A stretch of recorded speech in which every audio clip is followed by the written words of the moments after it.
കണ്ണൂർ കരിക്കോട്ടക്കരയിൽ ജനവാസ മേഖലയിൽ തുടരുന്ന കാട്ടാനയെ മയക്കുവെടി വെച്ച് പിടികൂടാൻ തീരുമാനം. പിടികൂടിയതിനു ശേഷം ആനയെ ചികിത്സയ്ക്കായി വയനാട്ടിലേക്ക് കൊണ്ടുപോകും. ആദ്യം ഒരു പ്രതികരണത്തിലേക്ക്, ACFന്റെ പ്രതികരണത്തിലേക്ക്. നമ്മളിപ്പോൾ ആനയെ പരിശോധിച്ചു. രാവിലെ മുതൽ നമ്മൾ നിരീക്ഷണത്തിലായിരുന്നു. ആനയുടെ താടിയെല്ല് പൂർണ്ണമായും പൊട്ടിയിട്ടുള്ള അവസ്ഥയിലാണ് ഇപ്പോൾ ഉള്ളത്.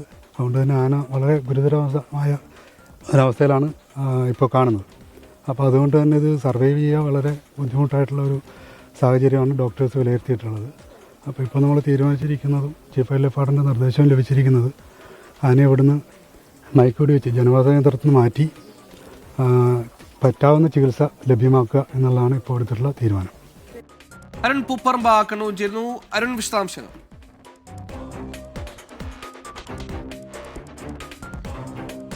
സുഹൈൽ, മണിക്കൂറുകളായി കരിക്കോട്ടക്കരയിലെ ജനവാസ മേഖലയിലാണ് ഈ കുട്ടിയാന ഉള്ളത്. നമുക്ക് ദൃശ്യങ്ങളിലേക്ക് തന്നെ പോകാം. ഇപ്പോഴും ഈ ജനവാസ മേഖലയിൽ ഈ കാട്ടാന തുടരുകയാണ്. ഇവിടെ ഒരു റബ്ബർ തോട്ടത്തിന് സമീപം ഇപ്പോഴും അനങ്ങാതെ തന്നെ ആന നിൽക്കുകയാണ്. ഇനിയുള്ള നടപടി എന്നുള്ളത് ആനയെ മയക്കുവെടി വെക്കണം, അതിനുശേഷം ഈ ചികിത്സയ്ക്ക് വേണ്ടി വയനാട്ടിലേക്ക് കൊണ്ടുപോകും എന്നതാണ് വനം വകുപ്പ് ACF ഉൾപ്പെടെ അല്പസമയത്തിന് മുമ്പ് പ്രതികരിച്ചത്.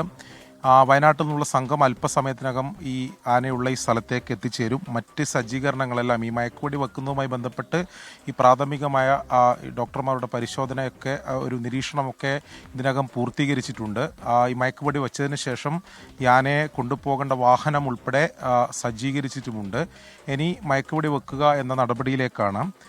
നേരത്തെ ACF വ്യക്തമാക്കിയതുപോലെ ഗുരുതരമായ പരിക്ക് ഈ ആനക്ക് ഏറ്റിട്ടുണ്ട്.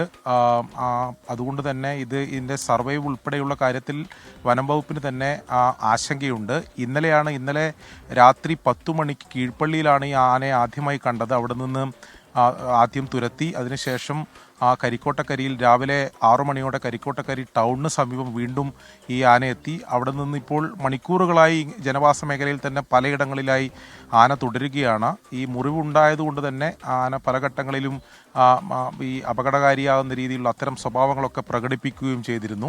ഇതിനെ വനമേഖലയിലേക്ക് തുരത്താനുള്ള സാധ്യതകളൊക്കെ പരിശോധിച്ചിരുന്നു. പക്ഷെ നിലവിലെ ആരോഗ്യസ്ഥിതിയിൽ ഇത്ര കിലോമീറ്റർ അകലെയുള്ള ഈ വനമേഖലയിലേക്ക്, അതായത് പ്രത്യേകിച്ച് ആറളം വനമേഖലയിലേക്കൊക്കെ ഇതിനെ കൊണ്ടുപോവുക അല്ലെങ്കിൽ തുരത്തി കൊണ്ടുപോവുക എന്നുള്ളത് പ്രായോഗികമല്ല എന്ന് വനംവകുപ്പിന്റെ പരിശോധനയിൽ വിലയിരുത്തി. അതിനുശേഷമാണ് മയക്കുവെടി വെച്ചതിന് ശേഷം വാഹനത്തിൽ ഇതിനെ ചികിത്സയ്ക്ക് വേണ്ടി കൊണ്ടുപോകുമെന്ന തീരുമാനത്തിലേക്ക് എത്തിയത്. അല്പസമയത്തിനകം സംഘമെത്തി മയക്കുവെടി വെക്കുന്ന നടപടിയിലേക്ക് കടക്കും. സുഹൈൽ, ശരി, മയക്കുവെടി വെച്ച ചികിത്സയ്ക്ക് കൊണ്ടുപോകുക മാത്രമാണ് മുന്നോട്ടുള്ള പോം വഴി എന്നാണ് ACF അടക്കം വ്യക്തമാക്കുന്നത്.